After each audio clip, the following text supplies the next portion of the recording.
I'm Danielle Brewer. I played Jodie in the short film Sinking Ships. I'm Christopher Mark Peters. I wrote and directed Sinking Ships. 7 years ago, we finished making this film, and since then, on YouTube, it's surprisingly, or not so surprisingly, a lot of people have been touched by the subject around domestic abuse. For people who haven't seen Sinking Ships, what's going on in the story? Of course, yeah. So it starts with a couple, Jodie and Trevor, they've been married about 10 years. Their marriage started off very, romantic and full of love. And they're now at a point where Trevor has spiraled down a bit of a dark path with substance abuse. Jodie, of course, being his wife, has the misfortune of spiraling down with him whilst trying to keep herself together, while trying to keep him together. But it's at the cost of her own health as well. Trevor is now starting to lash out violently and physically, and so it forces Jodie to sort of really confront the situation head on and decide how she's going to proceed with this going forward in her own life. And this is an issue that exists in all walks of life. But yeah, I just wanted to make sure it was done respectfully. How did you feel when I first said, hey, I want you to play the role of Jodie? I enjoy getting to play roles that have some truth in me, but are not complete, like it's not my life. Playing a role that I can't come out of, because that is my reality, I will not take a role if that's the case. I felt really honoured to get to tell the story of a Jodie, and there are Jodies all over Australia, all over the world, who are in this situation where they're stuck. What I want to do is to love and to be loved, but it doesn't look like that. And so getting to tell those stories that a lot of people feel unseen or hidden or not validated. And so by getting to be Jodie, I got to validate a lot of people's stories. And so I felt honoured. Are there any moments in the film that were unscripted, that was a surprise or unexpected when you were shooting? Yeah, the footage at the start and at the end, the black and white stuff on the beach, was never in the original script. That was an afterthought, I think, when we had finished filming everything with cast and crew and whatnot. So I thought, I'd like the idea to open the film with maybe a little look at what their life used to look like and how they were in completely different light and different characters. Wanted to look like these were totally different people than who we saw. Do you have a favourite scene from the film? The way you see Jodie's face, it's like, what's happening right now?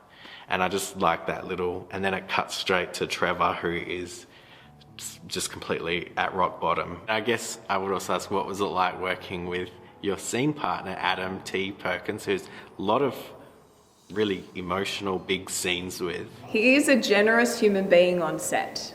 He's fully present. He gives everything that he has. And as an actor working alongside that or opposite that, it makes it a lot easier to be truthful in my storytelling when someone has shown up completely. Even though we've choreographed for him to throw me around the kitchen, I felt very safe with him because he didn't go outside of that, like a dance, I suppose, and made sure that in every moment that we were working that I was okay, even though he was fully committed to his role. It's a very delicate balance to get that right, and he did it really well. The film ends with a lot of questions hanging in the air. Do you think there would be a sequel?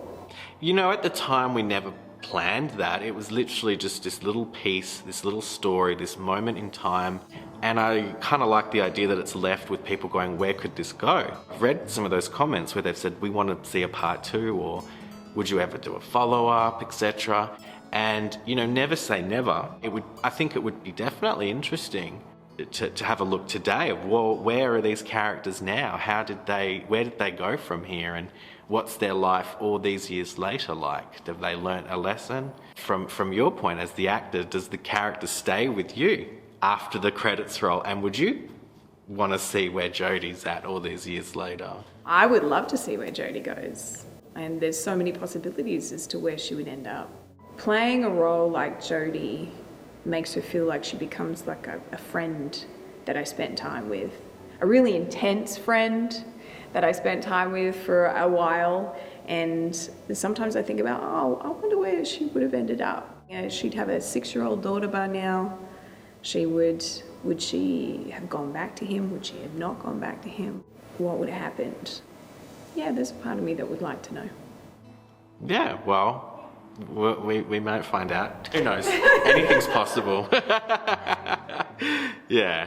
So what are you working on now? Moorehouse Road, which is our first feature film under CHRAVE, which is the company I have with my brother-in-law, Dave Lawrence, and he's also my filmmaking partner who worked with all of our shorts to date.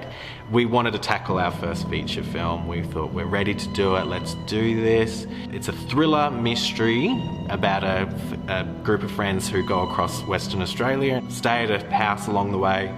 They realise the owners of the house who live there are not that good people. They're harbouring something quite dark and sinister. And then, of course, it just spirals out of control from there for our protagonist, Sunny. And very proud of it so far. We've been in a few festivals, had a premiere in March this year, just had a limited theatrical run. So we'll be on streaming early next year. So watch this space, Moorehouse Road, and Moorehouse Road Movie on Instagram. Yeah. That's great. Well, thank you for spending time with me. It's been so nice. Thank you, Danny. So nice to catch up again. Hey guys, so like hold hands and look out at the ocean.